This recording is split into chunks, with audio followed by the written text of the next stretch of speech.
Gosh, communication in conscious relationships is such a sexy topic. It doesn't get juicier when you have a partner, and it just gets more intimate. You get to have more soul connection. You get even more vulnerable, more facing your biggest demons together, and it turns into like a delicious, juicy, orgasmic, blissful experiment of life. So I am so glad that you're here in this video because I'm really excited to share what's been working in my life, in my marriage, in my clients' relationships. They've been getting incredible results, and part of it is because we just did not grow up with basic communication skills, conscious communication skills. And a lot of us are walking around using the tools that we learned incorrectly as children in our families. And no offense to my ancestors, to my parents, to the patterns themselves. It's just something collectively we've got to clean up. And when we do, we can have much more intensive eye gazing and soul bonding and soul shattering sex. And I am so excited to dive in today. So I first want to drop this concept of the mirror, that everything in front of us is a living liquid light mirror, that we are living in a quote unquote 5D reality that is solidified in 3D. And so if you're struggling and you're in a relationship, or you've had a bunch of broken relationships or broken hearts, or I've been through it all myself, I've helped my clients get through it, it's nothing that is unhealable. And what we got to do is say, hey, the stuff in front of me is a mirror of myself. I am the divine, and I have perhaps gotten a little lost in this matrix soup, and it's time to clean up. So the cool thing is, by you being here, studying conscious communication, studying how to be in a conscious relationship and use powerful tools that will help you connect deeply with your divine partner, and therefore your divine self, and therefore the universe, the God, creator, source, you're amazing. So thank you for being here, and you are healing yourself and coming whole. And that's what the whole idea of the mirror is that anything you do in your relationship, as within, as so without, as above, so below, everything. So it starts with you. And one of the biggest things before we even dive in is to put down our sword of defense and saying, my partner is wrong, they suck at communication, or they're not getting it. And just love the soup, because when you can take responsibility for everything in front of you with neutrality, with complete surrender, not a big deal. I've been in dysfunctional relationships. I've cleaned them up. I've been through heartbreaks. That was my bad for not knowing where the boundary was. You know, we're all here to learn and love some more. So it starts with the mirror. And I just wanted to share this slide with you because I love art, and I've been making some art, and I just thought to share my divine feminine magic. I made this little graphic for you. All right, so who am I? I'm Dr. Amanda Newell. I am the Twin Flame Alchemist. I was known as the Twin Flame Matchmaker and Aphrodite's Apprentice. So I have had this gift since I was quite young to help people meet their soulmate or twin flame. And it happens all the time today with our clients. We just have had a couple of couples get married in our practice, as well as in my own personal life. A lot of people would come into my life, and I was going to esthetician school. I'd give them facials, and poof, suddenly they've been no longer single after 20 years, and they meet somebody. And what I've really done is learn that it's more than just magic. We need to sustain the magic. Twin flame energy, twin flame telepathy, astral sex, all these magical, mystical experiences that we can have with love. So amazing, right?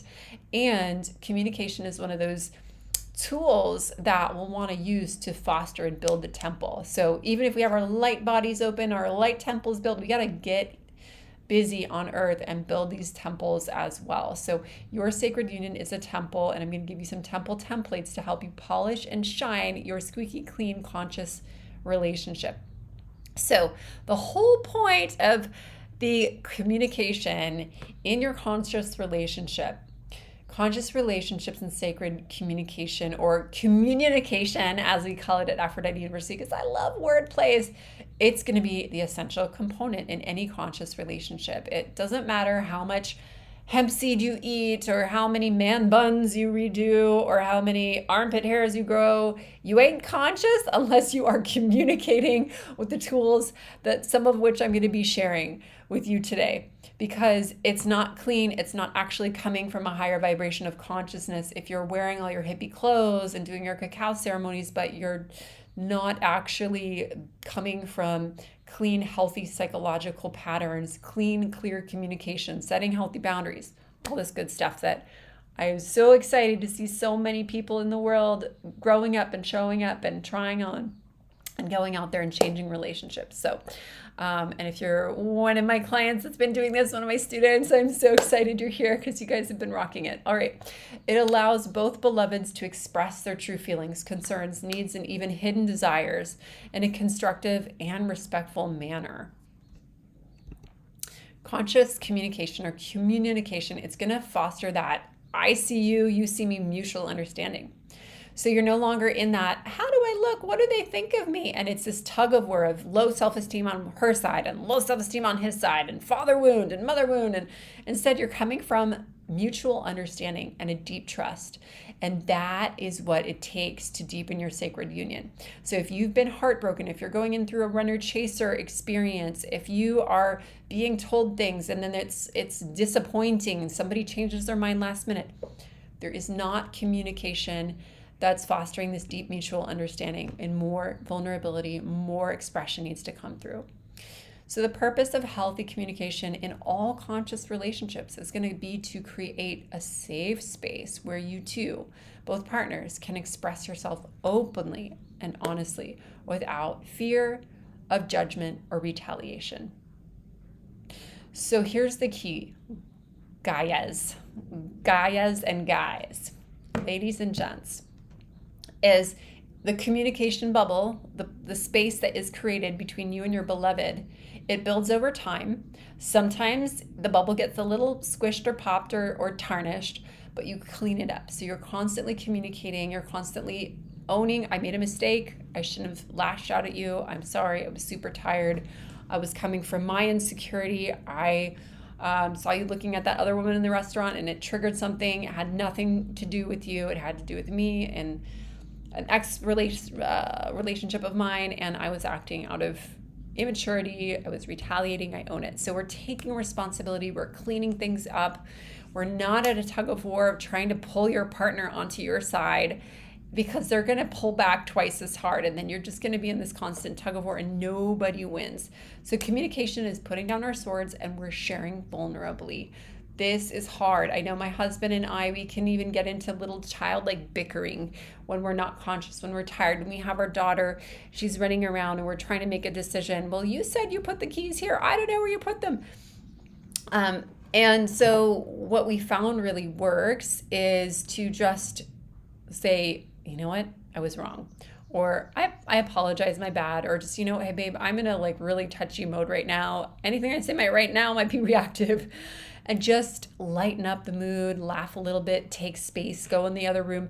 But the goal is to notice when you start to be a shit stirrer instead of a relationship stirrer. If you're trying to get into your relationship and try and prove the person wrong and, shame on them, then it's okay, why don't we take a 5-minute timeout? This is not working. So the fundamental aspects of communication are I statements, which I'm going to go over today. They're so sexy. Nonviolent communication, which is like a elixir of the gods. Active listening, which is like an ear orgy. It is like foreplay in a very subtle way, and eye gazing, which is a form of communication in the body language, telepathic stimulator that will open up your tantric channels. So I'm going to focus a little bit more on I statements and NVC in our talk today, and I'll go deeper into the eye gazing and active listening, although I'll do some of that today actually as well. So let's go into I statements. So again, remembering the mirror, we have these two women. If you're a male, female, doesn't matter. Just imagine seeing your beloved in the mirror. And instead, the next time you just want to say, you made me so mad, or you shamed me, or, That's an I statement. You did this. You are wrong. You always do this. So those are going to just jab them in the jugular, and they're going to want to jab you back, and that's not going to win. So anytime we're not using these I statements, I feel sad. I feel angry right now. When this happened, I was scared. So we're going to go deep into I statements, but the idea is it's another essential piece to communication of taking the violence away from the you're wrong, shaming, wronging, batting. And instead you're saying things like, I feel hurt when you do this, or I felt hurt when you looked at the woman at the bar as you were talking to me. I felt disrespected. I felt triggered. I felt sad. So you're naming emotions that you have. I feel statements. And you're taking the attention off of wronging them. This is going to upgrade your relationship 10x, I promise. If you just notice yourself when you did this and you made me feel, instead of when this happened, when you did this, I felt. So you have the feeling. That is not deniable, because no one can deny you of your own feelings. But if you tell someone how they feel or what they did to you, you can't prove that on a video. You made me feel bad. How do you show someone a video of you feeling bad? No, you would say, when this happened, I felt bad, because no one can take away how you felt. It's not subjective. It's your experience. You get to have your feelings. So a lot of people are scared to use I statements because they were told as children that they could not have their feelings. They were not told their feelings were welcome. They would bring up feelings, they would cry, and people would just don't talk about that right now. We'll smooth it over. Maybe you grew up in like a very serious household, a Germanic household, things were suppressed, or maybe things were very laughed at. Like, let's just smooth it over with some laughter. Let's distract. Let's talk about other people. Let's gossip instead of, hey, this is the pain that's here. So if you were in a suppressed emotional home, then it might be really uncomfortable for you to say, I feel this way, and there's nothing wrong with that. So take the time to practice, work with a coach, a guide, a healer. Okay, so we are releasing the blame that's been placed on the other person, and we are taking responsibility for our own emotions and our own expressions rather than placing that blame. I statements help to mitigate feelings of defensiveness, which is going to put couples into a negative spiral, and it encourages the other person to listen and consider how their actions affected their partner, which is what we want, right? If your partner pissed you off, you don't want to focus on making them mad too.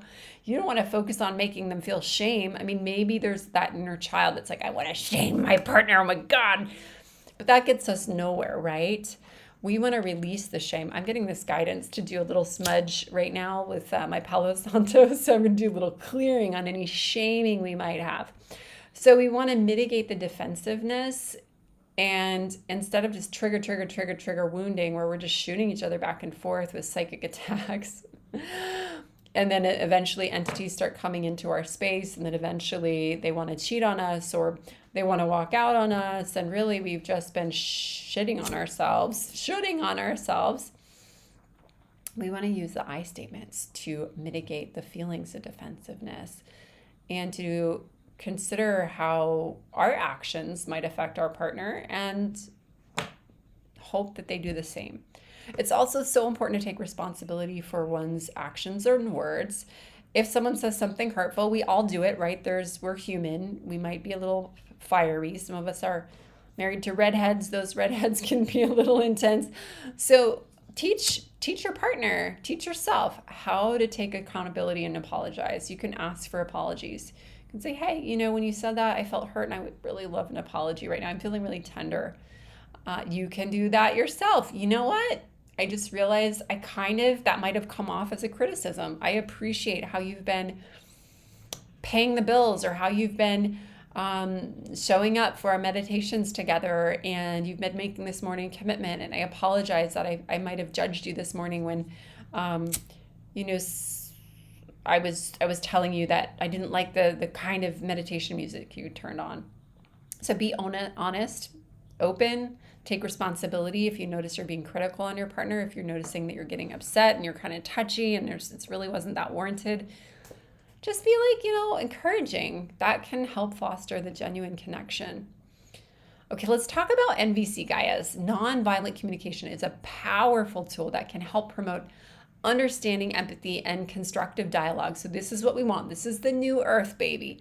So there's such a huge, massive difference between the old paradigm communication, the kind that I used in high school, college, 20s, 30s, even almost until like my 40s. I'm 43 now.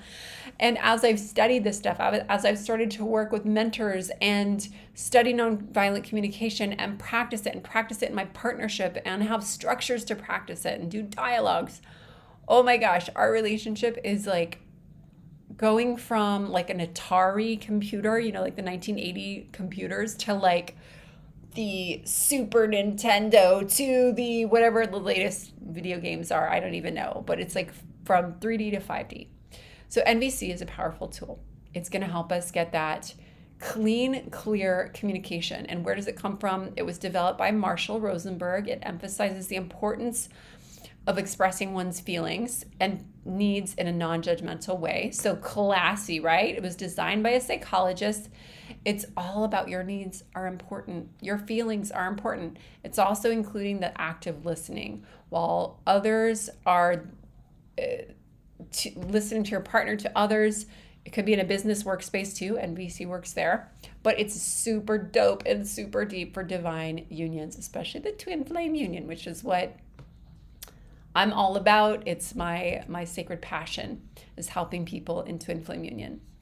Okay, so anything else I wanted to share about nonviolent communication? So my husband and I have both studied nonviolent communication. It came into my life during one of my dance retreats that I was attending about 15 years ago.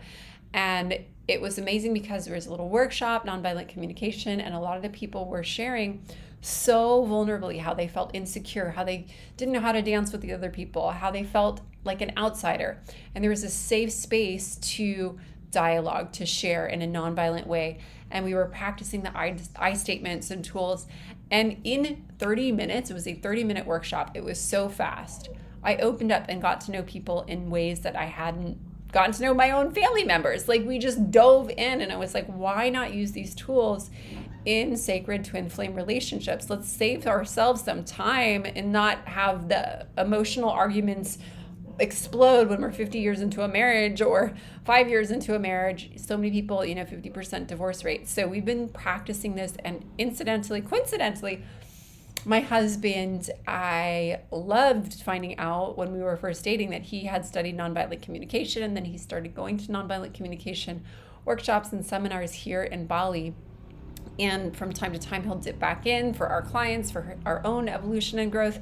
And we'll use these new tools, and every single time our relationship deepens. So it's like a personal trainer. It's like a tool. It's like going to the gym. It's like having a routine. NVC is some structure, and I'm going to give you the 4 key components. One is observation. So really noticing what's going on in the situation. And you're listening with your eyes, your ears, your taste buds, you're feeling everything. So observation, just observing. Then you are noticing what you feel on the inside. So you're observing on the outside, and then you're feeling your own emotions on the inside. Then you're identifying a need. What is the need? And then you make a request. And let's see, I believe when I was in college that nonviolent communication was the thing that saved my life. I went to a workshop when I was about 19, 20 years old in college. It was taught by a Duke University psychologist, and she taught us how to say to anyone, instead of, "You made me feel this," which is the most toxic thing, right? We say it in our culture, but it's unfortunately, if you don't know it, it actually, when you say to someone, "You made me feel," one, you're victimizing, which I know you don't do. So people are victimizing when they do that.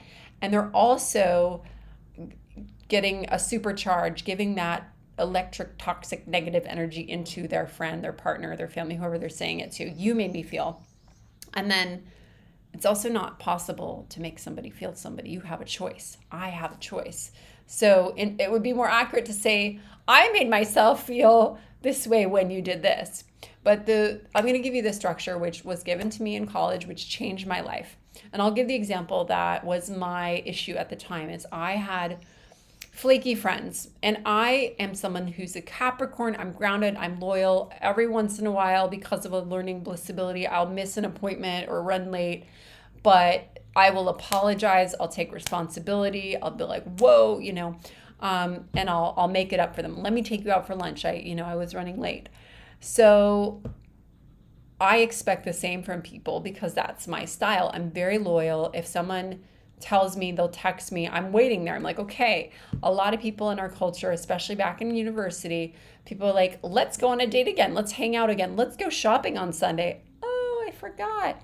So I didn't appreciate it because I would get excited. I would open my heart, and I'm a Venusian, a starseed. My heart is so loving and open, and I would open my love heart, and then they would abandon, and I would be like so heartbroken. So my therapist, the Duke University therapist, she also gave private coaching sessions, which I went to, and they were so helpful. Wow, I can't believe that I have been on this healing path for over 25 years. Amazing. All right. So the structure is I just observe the thing. When you said we'd go out on Friday, and then Friday rolled by and I didn't get a call from you. So you're observing something that could actually be caught on video. Like you could take a video of someone, it would be really boring, but someone waiting by their phone and someone not calling. Like you could track that, right? It's like very solid. So we're not going into the feeling yet. We're not going wishy-washy. It's like a very state of fact. So we're talking about maybe your twin flame. So when you said that you were ready for a relationship, and then you told me that you were going to be dating someone else because you, or let's say, when you said you weren't ready for a relationship, and then you took 3 months off to go find yourself, and then instead of telling me that what the results were, you just went and dated this person, I felt angry. So you state the first part, even if it's super like intense, you just state it very neutrally. When this happened, and then this happened, and then this happened. You can lay it out, but it's got to be factual evidence that you could catch on a video. Observation number 1. When this happened, then the second part is you can name the feeling. And there's a list of feelings. And in NBC, there's a very extensive list, but basic feelings are sad, happy, angry, worried, lonely. When you said you'd call me on Friday and Friday rolled by and you didn't reach out, I felt lonely. I felt sad. I felt hurt. I felt rejected. I felt scared. So you're sharing an emotion, a feeling, and that's very subjective, and you get to choose from that list. But you're not saying I felt like I want to kill you or something. It's got to be an emotion. So when X happened, number 1. Number 2, I felt X emotion. I felt abandoned. I felt sad. I felt angry. I felt hurt. Okay. 3, the need. I felt like my need for integrity wasn't met. My need for stability, my need for communication, so we share, there's a list of needs, and it is good if you can study nonviolent communication, even briefly. If you can get a list of needs, you can print it out. They have a cheat sheet. But a need is something like my need for integrity, my need for clarity, my need for communication, my need for boundaries, my need for respect. Something that you need to stay in your happy place. It could even be my need for happiness isn't met, my need for joy. So you're stating the need in number 3, and then 4 is your request. So a request could be, I request that you don't make an appointment with me if you're going to cancel last minute. And I say this a lot to people now. A lot of very flowy spiritual people want to come into my life. They'll say, hey, let's hang out. Let's book something. And I'm like, I have a busy calendar. I am a busy businesswoman. I have a kid. I have, a lot of responsibilities.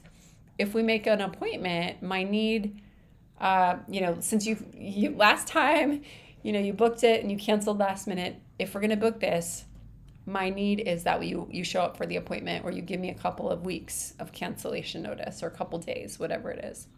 So you're sharing very tangible numbers. I need you to cancel within 3 days, or my need, I need you, or my request would be, number 4, request is, I would request that you tell me exactly what you want in bed.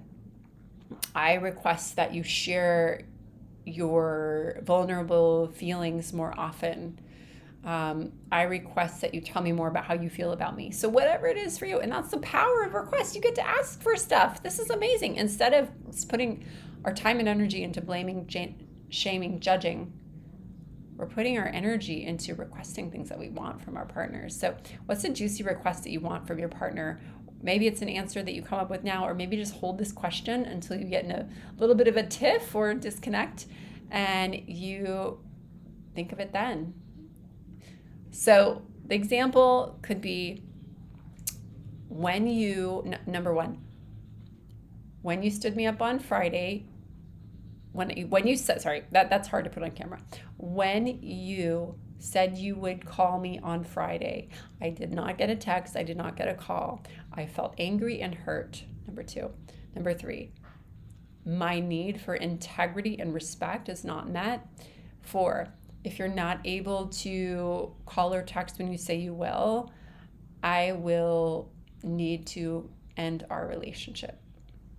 Something like that. So then you're not wasting time with these like flaky guys. I have so many women that are telling me, oh, the guys in Austin, the guys in San Francisco, the guys in New York, they're so flaky. They what's the word? Breadcrumb you. I'm like, well, you're not using communication tools. You're doing it to yourself. No.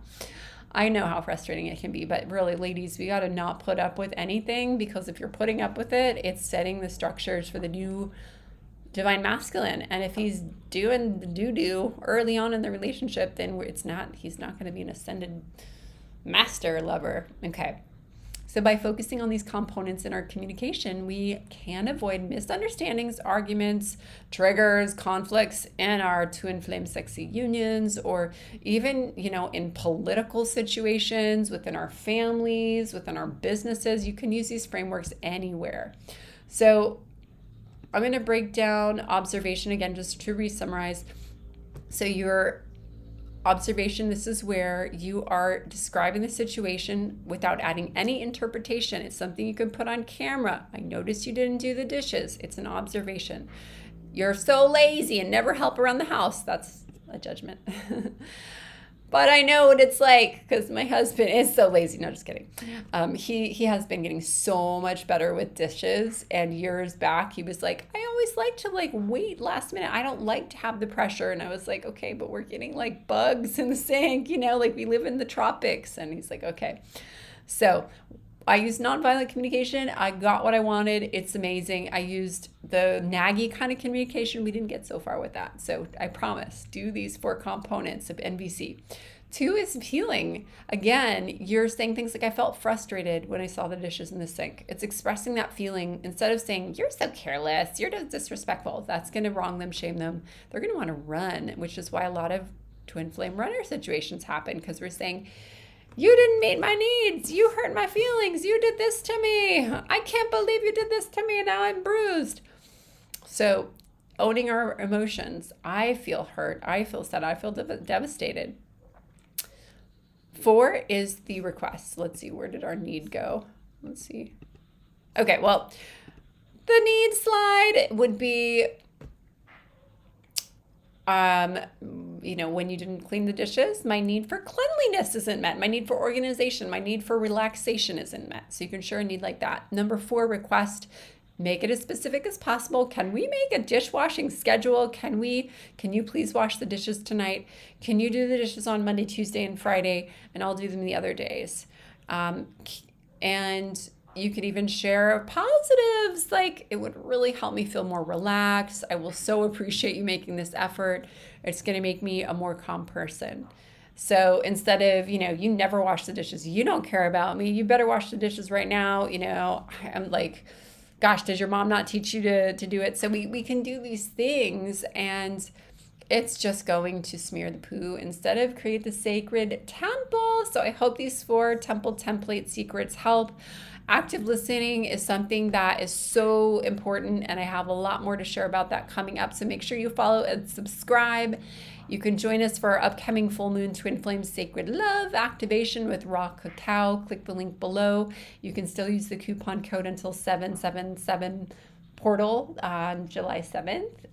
Unless spots are finished by then. But thank you for joining me today. If you want more tips, information on twin flames, sacred communication, divine feminine, then support the channel and subscribe and ring the notification bell. All right, namaste, go bye-bye.